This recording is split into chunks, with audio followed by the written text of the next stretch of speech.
అమెరికాలో పుట్టిన ఆమె అటు అంతరిక్షంలోకి ఇటు సముద్రపు లోతుల్లోకి అలవోకగా వెళ్లిపోతుంది. ఆకాశంలో ఉపగ్రహాలకు రిపేర్లు చేస్తుంది. సముద్రపు అడుగున మనిషి జీవించే అవకాశం ఉందేమో తెలుసుకునేందుకు ప్రయత్నిస్తుంది. ఒక రకంగా చెప్పాలంటే మానవ సమాజం కోసం ఆమె తన జీవితాన్ని అంకితం చేస్తుంది.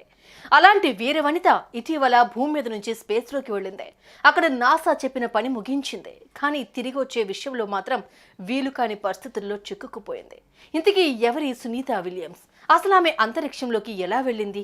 ఎందుకెళ్ళింది?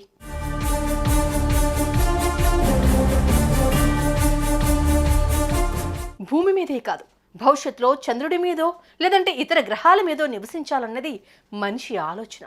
ఆ క్రమంలో ఆయా గ్రహాల మీద జీవించాలంటే మనిషి జీవించడానికి ప్రధాన అవసరాలైన నీరు, ఆహారం ఎలా ఉత్పత్తి చేసుకోవాలి, ఎలాంటి మొక్కలు ఆ గ్రహాల మీద పెరుగుతాయి, అతని ఆరోగ్య పరిస్థితి అక్కడ ఎలా ఉంటుంది అన్న రకరకాల విషయాల మీద నిరంతరం పరిశోధనలు చేసేందుకు ఓ 14 దేశాలు కలిసి ఇంటర్నేషనల్ స్పేస్ స్టేషన్ను ఓ 25 సంవత్సరాల క్రితం రూపొందించాయి. భూమికి 408 కిలోమీటర్ల దూరంలో భారరహిత స్థితిలో ఈ స్పేస్ స్టేషన్ భూమి చుట్టూ తిరుగుతుంటుంది.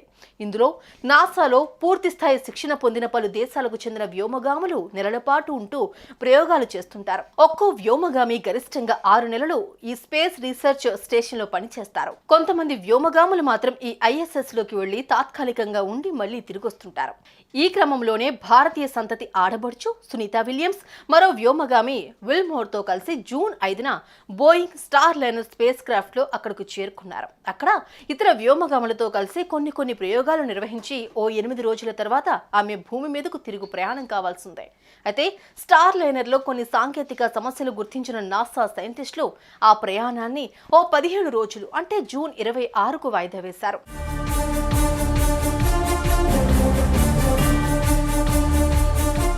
సునీతా విలియమ్స్ ను భూమి మీదకు తీసుకురావడానికి ఉపయోగించే బోయింగ్ స్టార్ లైనర్ లో అది నడిచేందుకు ఉపయోగపడే హీలియం లీకేజ్ అవుతోందని నాసా సైంటిస్టులు గమనించారు. దాంతో ఆ వ్యోమనౌక లీకేజ్ ను ఆపేందుకు స్టార్ లైనర్ సైంటిస్టులు పూనుకున్నారు.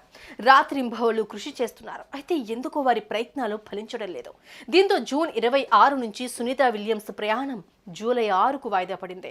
మరి ఆ రోజునైనా ఆమె ప్రయాణం మొదలవుతుందా లేదా అన్నది స్టార్ లైనర్ వ్యోమనౌక ప్రయాణాన్ని నిర్దేశించే సైంటిస్టులు గ్యారంటీ ఇవ్వలేకపోతున్నారు. అటు స్టార్ లైనర్ ఇంధన సామర్థ్యం 45 రోజులు మాత్రమే ఉంటుంది. ఇప్పటికే 30 రోజులు పూర్తయ్యాయి. ఇంకా 15 రోజుల సమయం మాత్రమే ఉంది. ఈలోగా సునీతా విలియమ్స్ భూమికి చేరుకోవాల్సిందే. ఆ లోపల స్టార్ లైనర్ ఇంధన లీకేజ్ సమస్య రెక్టిఫై అవుతుందా లేదా అన్నది ఓ ప్రశ్నగానే మిగిలిపోయింది.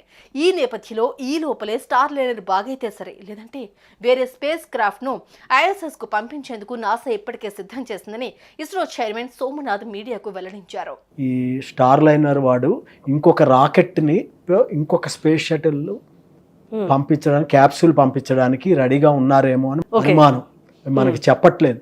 సడన్గా రేపో ఎల్లుండో 3 రోజుల్లో ఇంకొక రాకెట్ లాంచ్ చేసి అక్కడికి పంపించి దాన్ని దీంట్లో పంపిస్తారు. ఎలా అంటే రోడ్డు మీద మీరు కారు వెళ్తోంది, యాజ్ పర్ ఇప్పుడు ఊబర్ కానీ ఓలాల్లోనూ ఏదైనా పోతే ఫోన్ చేస్తే, అమెరికాలో ఉంది మరి ఇక్కడ ఉందో లేదో నాకు తెలియదు, వెంటనే ఇంకో కార్ వచ్చి పికప్ చేసుకుంటుంది, దాన్ని వాళ్లే తీసుకెళ్లి రిపేర్ చేసుకుంటారు. It is there in US. Many viewers may be knowing about that. అలాగే దీన్ని తీసుకెళ్ళిస్తే ఇది కొత్త రకమైన అద్భుతమైన ప్రక్రియ ఇంటర్నేషనల్ స్పేస్ సైంటిస్టులు కానీ నేను చెప్పగలను. ఇదే కానీ జరిగితే రాబోయే 2-3 రోజుల్లో పెట్టి వాళ్ళని క్షేమంగా దీంట్లో పెట్టి ఆ పాత దాన్ని అలాగే అట్టి పెడతారు. ఈ కొత్తది తీసుకెళ్తున్నప్పుడు దానికి కావాల్సిన సామాగ్రి అన్ని తీసుకెళ్తున్నారేమో.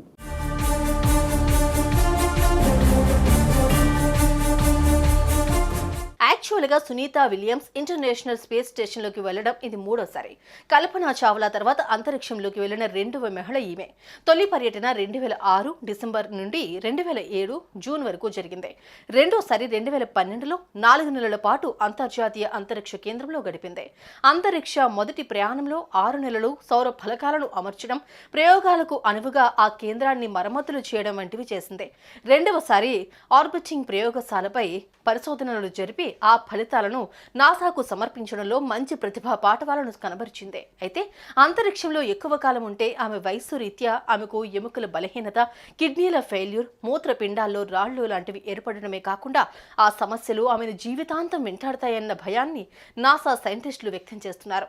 సో ఆమెతో పాటు వెళ్లిన విల్మోర్ను క్షేమంగా భూమి మీదకు తీసుకొచ్చేందుకు ప్రత్యామ్నాయాలను వినియోగించే పనిలో నిమగ్నమయ్యారు.